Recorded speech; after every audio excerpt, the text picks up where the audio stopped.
tal? Buenas tardes. Mi nombre es Felipe Vega Rivera. El día de hoy tengo el privilegio de ocupar el foro para hablar sobre los top papers que he seleccionado. Yo radico en la Ciudad de México y voy a tratar de,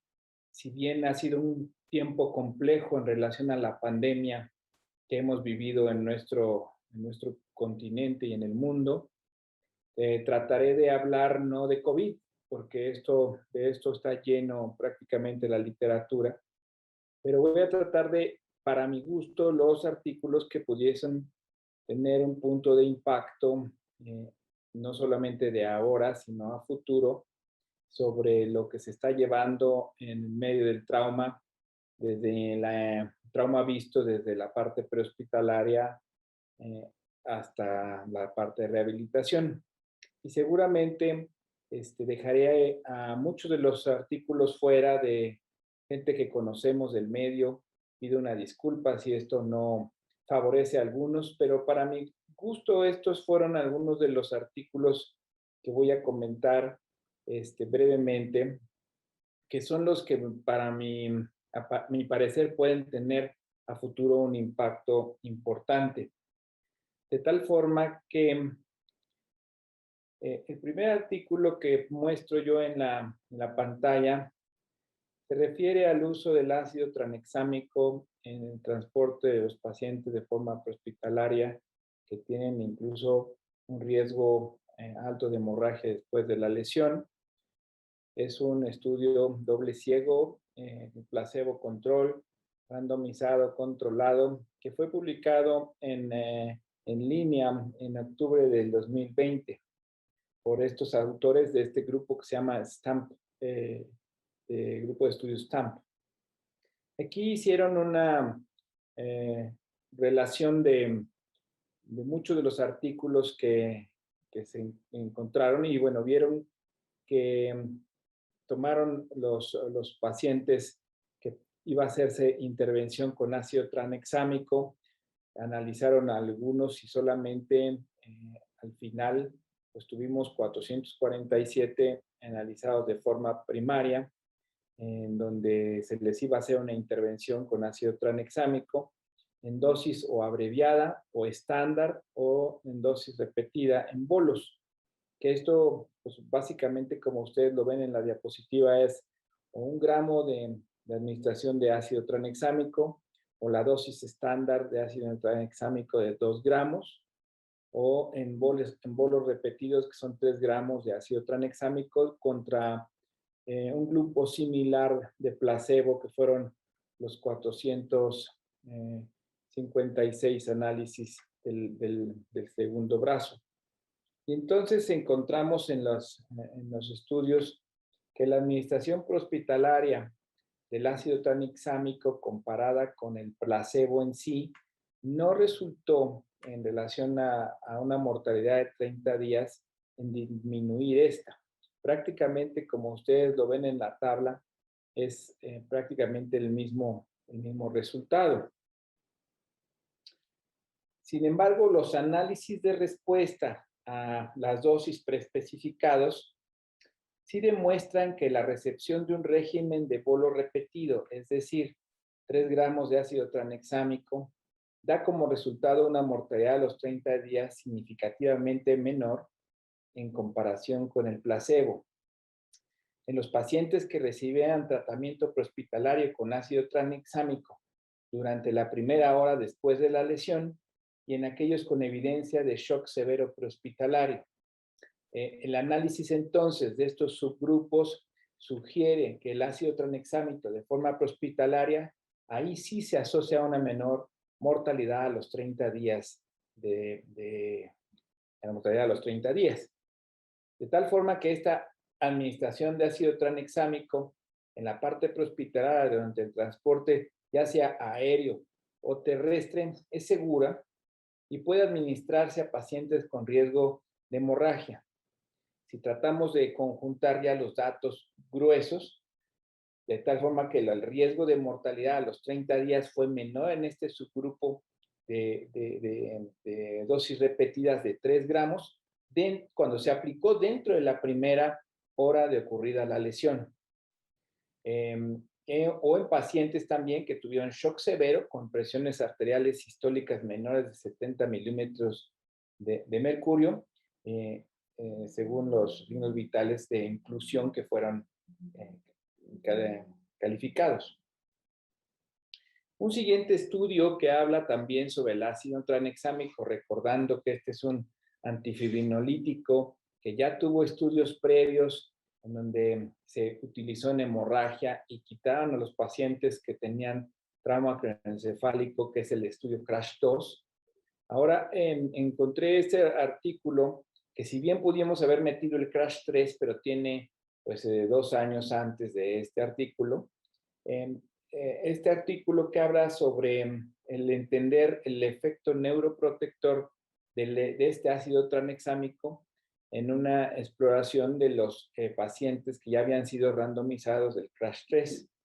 Algunas víctimas de este traumatismo cráneoencefálico tienen daño cerebral que es incompatible con la vida y mueren poco después de su admisión a la sala de emergencia. De tal forma que en muchos pacientes la hemorragia intracraneal comienza poco después del impacto y continúa durante varias horas hasta que se expande el hematoma, que puede ser entre 1 hora, hora y media después de la lesión, y esta sangre acumulada puede aumentar la presión intracraneal, provocando una herniación cerebral y obviamente la muerte.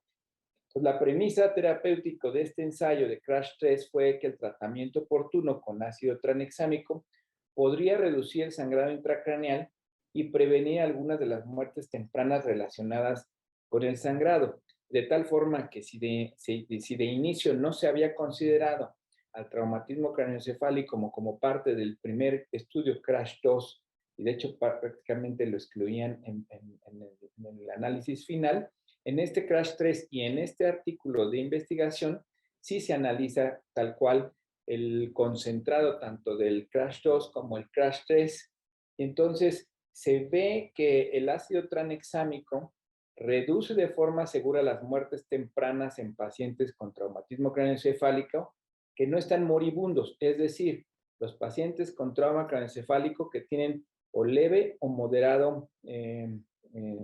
calificación del trauma. En los pacientes que están moribundos, que son pacientes que tienen Glasgow, escala de coma de Glasgow muy bajos y no tienen reflejos pupilares, esto cambia completamente.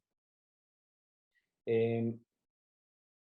efecto entonces del ácido tranexámico en pacientes con traumatismo craneoencefálico aislado es similar al del politraumatizado en general, reduciendo las muertes el día de la lesión en más del 20% de los ensayos tanto de CRASH-2 como de CRASH-3. Este ácido tranexámico está incluido entonces en las guías de tratamiento para la atención prehospitalaria de los pacientes con trauma hemorrágico, pero se excluyeron los pacientes, como yo decía en el CRASH-2, del trauma craneoencefálico aislado. Los datos de este ensayo ya CRASH-3, en donde sí los consideran, apoyan que debe de considerarse su uso para su administración en un trauma craneoencefálico aislado, e incluso en los pacientes con lesiones graves pueden beneficiarse cuando se les trata un poco después del impacto primario de la lesión. Y ustedes pueden ver en esta gráfica cómo se carga a favor del ácido tranexámico en mortalidad en las primeras 24 horas e incluso hasta los 28-30 días posteriores. Un tercer artículo que me llamó la atención porque si bien nosotros los cirujanos de trauma pues tenemos un recurso último que es la toracotomía de reanimación en emergencia, encontré este artículo que habla de un análisis nacional de resultados y los predictores de si es útil, no útil o es prioritario hacerlo. Entonces, este es un estudio de un registro de 1.4 millones de pacientes estadounidenses en una base de datos, de los cuales 2012 se sometieron a una toracotomía en sala de emergencias. El hallazgo clave es que la tasa de supervivencia, si bien sabíamos que era baja en la toracotomía, es mucho más alta que en estudios anteriores. Esto es un estudio un poco más reciente y donde llegamos a ver cifras cercanas al 20% de supervivencia. 26% en traumatismo penetrante, en donde el 45.6% es por herida por arma punzocortante, versus herida por arma de fuego, que llegó al 18.7%, y un 7.6% en traumatismo cerrado,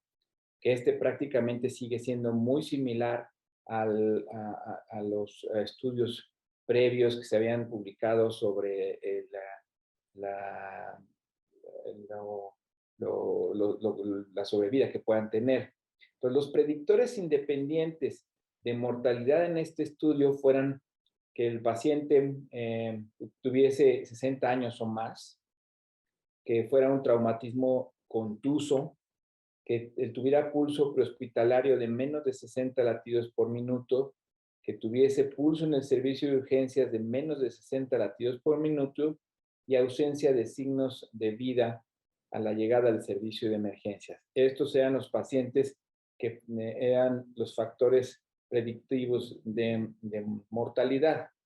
Y si ustedes ven en esta diapositiva la distribución de cómo tanto los pacientes que sobrevivieron cercanos al 20%, pues pueden ustedes dar cuenta que fueron los que cabría esperar, como fueron la edad, la frecuencia cardíaca en supervivencia más de 60, que tuviesen signos de vida en la sala de emergencias, que hubieran sido lesionados por un instrumento pulsocortante en lugar de arma de fuego, etcétera. Y,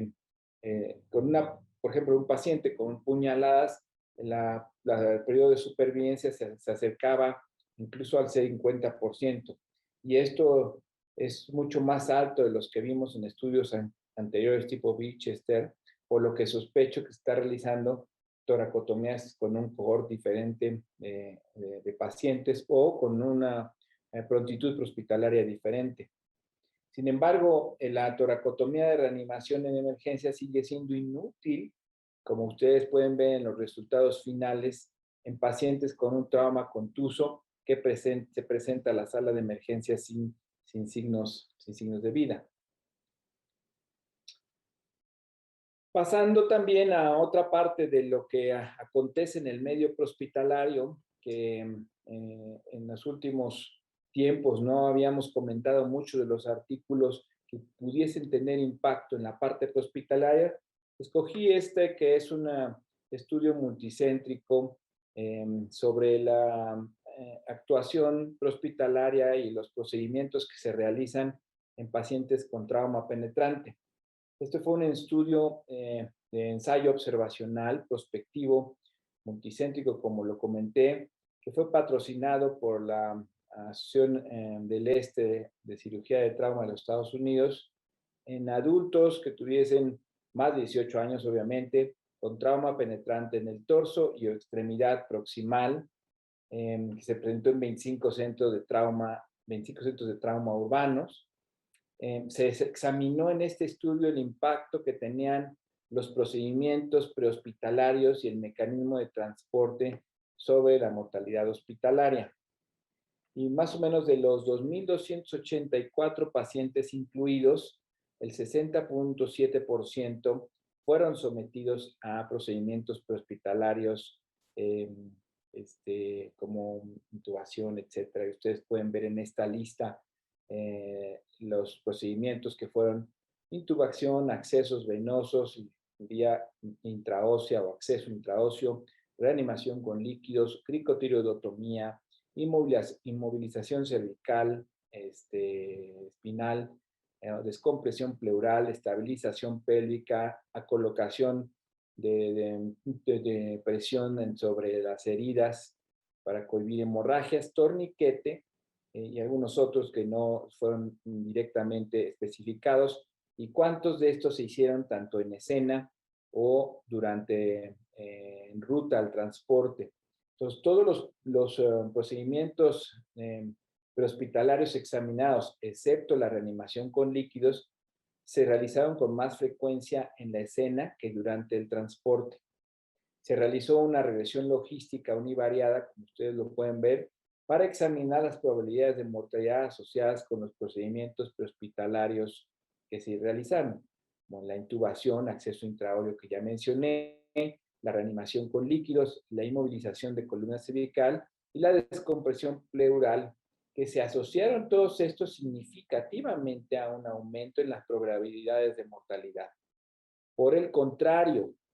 se encontró que la aplicación de vendajes compresivos se asociaba significativamente con una disminución de las probabilidades de mortalidad. Y esto nos explica por qué, pues obviamente, pues por el intento de cohibir hemorragia y no perder tiempos en otro tipo de procedimientos prehospitalarios que pudiesen estar consumiendo tiempo valioso de transportación. Se encontró también que un número de procedimientos realizados en escena, el número realizado durante el transporte y el número total recibido en el ámbito prehospitalario se asociaron significativamente con un aumento de la probabilidad de mortalidad. Es decir, el consumir tiempo en intubación o en acceso, no solamente acceso venoso en escena, sino en la reanimación con líquidos en el traslado, aumentaba esta mortalidad. Los procedimientos prehospitalarios en pacientes con traumatismos penetrantes de tal forma no brindan ninguna ventaja de supervivencia en este estudio y pueden ser perjudiciales en entornos urbanos, incluso cuando se realizan durante el transporte.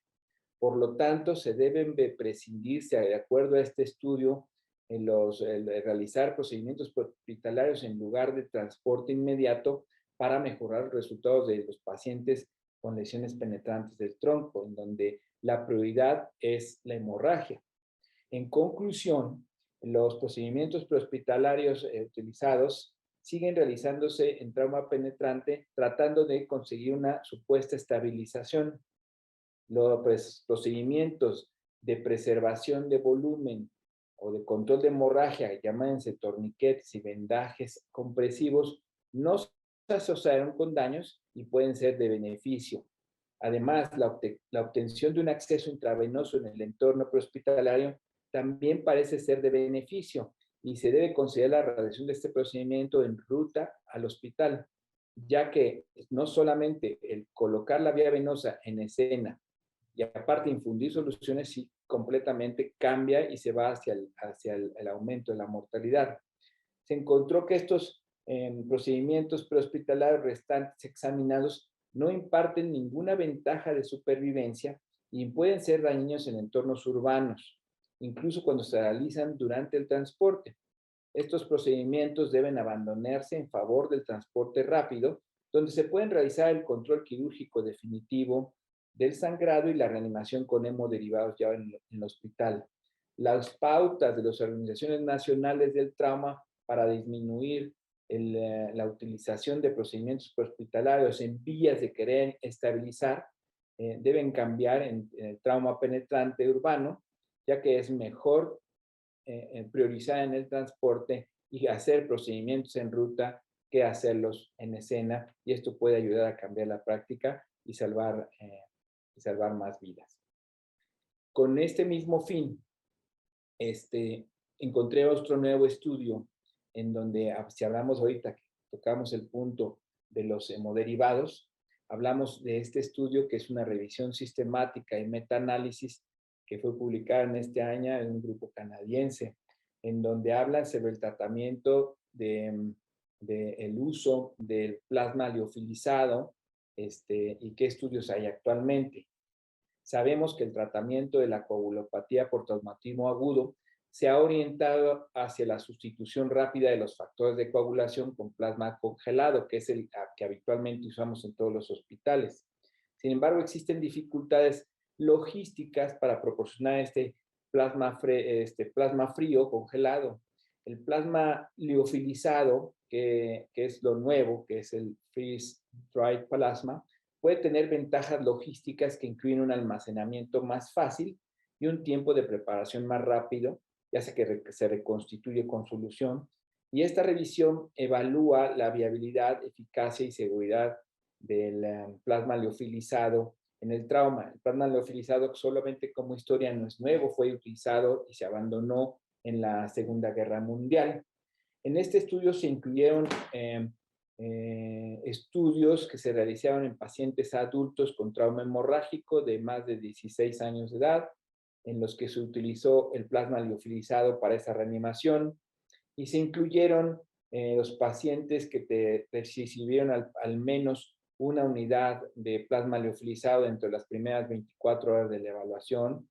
Se incluyeron también estudios en animales que tuvieran el modelo de trauma hemorrágico, por ejemplo, en cerdos y ratones, y se les administró plasma liofilizado con o sin un grupo control. Se consideró la mortalidad como resultado primario, y los resultados secundarios fueron los siguientes. Uno, eficacia, que es el efecto sobre los niveles de factores de coagulación o el efecto sobre los parámetros de coagulopatía por trauma, representados por el INR, los niveles de fibrinógeno y otros parámetros de viscoelasticidad. El efecto sobre el uso de productos sanguíneos halogénicos y el efecto sobre la actividad o niveles de marcadores de inflamación. Y dos, la viabilidad sobre el uso de este plasma liofilizado. Y tres, la seguridad, en donde vieron eventos adversos atribuidos a este en comparación con la población de control cuando se requiriese. Pues los datos humanos que arrojaban es que evalúan el uso de este plasma liofilizado en trauma no informan diferencias en la mortalidad y la transfusión en pacientes que recibieron esto plasma liofilizado en comparación con el plasma fresco congelado. Los datos de los estudios de trauma animal no informaron sobre diferencias en el factor de coagulación y los perfiles antiinflamatorios entre ambos tipos de plasma, el congelado y el liofilizado. Los resultados deben interpretarse entonces con cautela, porque la mayoría de los estudios fueron observacionales y tienen una población heterogénea, ya sea unos militares y otros civiles, y un riesgo moderado de sesgo, de tal forma que justifica el uso de otros estudios observacionales prospectivos bien diseñados para poder ver el efecto final de este plasma liofilizado. La evidencia sobre la viabilidad, eficacia y seguridad de este plasma liofilizado en trauma tiene una calidad baja a moderada, lo que excluye cualquier conclusión definitiva. La mayor parte de la evidencia está representada por estudios que no fueron aleatorizados y que no han mostrado diferencias en los requisitos de transfusión o la mortalidad en los pacientes con plasma liofilizado en comparación con el plasma fresco, congelado, como lo conocemos. Sin embargo, debido a que la evidencia en esta área está representada por estudios también en animales, estudios en humanos no aleatorizados, y hay una falta de ensayos clínicos, por lo cual deben interpretarse con cautela. Pero me pareció interesante porque viene lo nuevo del plasma liofilizado, que es parte de lo que puede ser mucho más fácil de reconstituir, fácil de usar en comparación con almacenar y tener algo, plasma fresco congelado. Este es el último de los estudios que yo quiero comentar, que me pareció interesante, en donde recientemente han habido muchas publicaciones sobre el uso del balón de oclusión aórtica para reanimación en pacientes con trauma y hemorragia incontrolable. De tal forma que encontré este artículo que nos habla sobre una revisión sistemática y metaanálisis sobre este tipo de balón en pacientes con lesiones no compresibles del torso y con choque hemorrágico que no se controla. Y hasta la fecha, la evidencia clínica de la eficacia de REBOA aún se encuentra en debate. Algunos lo sustentan, otros no, y hay centros de trauma que ni siquiera tienen todavía en su uso. Entonces, el objetivo del estudio fue realizar una revisión sistemática que evaluó la eficacia clínica y la seguridad de REBOA en pacientes con trauma mayor, trauma grave, shock hemorrágico no controlado. Se incluyeron al final 11 estudios que reunieron más o menos 5,800 y poco más participantes de calidad regular a buena. No se encontró ninguno de los ensayos que fueran controlados, aleatorizados. Lo que concluyeron es que el REBOA se asoció con una menor mortalidad en comparación con la toracotomía de reanimación que clásicamente se ha utilizado, y no se encontraron diferencias cuando se comparó REBOA con ningún uso de REBOA. Entre las lesiones en esta tabla que vemos, no compresibles de tronco, encontramos un efecto positivo sobre la mortalidad general del REBOA en comparación con la toracotomía de reanimación, pero no se pueden sacar conclusiones válidas debido al sesgo de selección. Aunque no es estadísticamente significativa la comparación de REBOA versus no REBOA, de la cual sería lo más valioso. Se extrae una contribución para la práctica clínica, de promover un programa de formación específico para un entorno experimental con el fin de probar realmente la eficacia como tratamiento temporal en el control de hemorragias y de reanimación, con un poco de más de datos evaluados de forma prospectiva con criterios específicos de inclusión y de exclusión. De tal forma que idealmente debe hacerse un ensayo controlado, aleatorizado, y deben planificarse para limitar el sesgo proveniente de estudios observacionales, que existen muchos. Los estudios futuros deben abordar las indicaciones específicas de REBOA para saber qué población podría beneficiarse más de su uso, pero ya estamos viendo un favoritismo al uso de REBOA en hemorragias del tronco que no son controlables, en vez de utilizar la toracotomía de reanimación como uno de los aliados que por muchos años hacíamos los cirujanos en búsqueda del control de la hemorragia.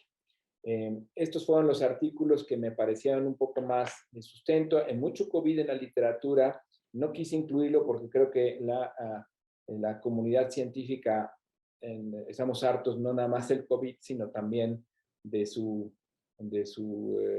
publicaciones, y a pesar de que hay cosas interesantes, pues quise dejar solamente entrever las cosas que pueden ser para el futuro un poco más de impacto que vamos a ver en los siguientes años. Les agradezco mucho la invitación a presentar estas ideas, y me despido. Este es mi correo electrónico para cualquier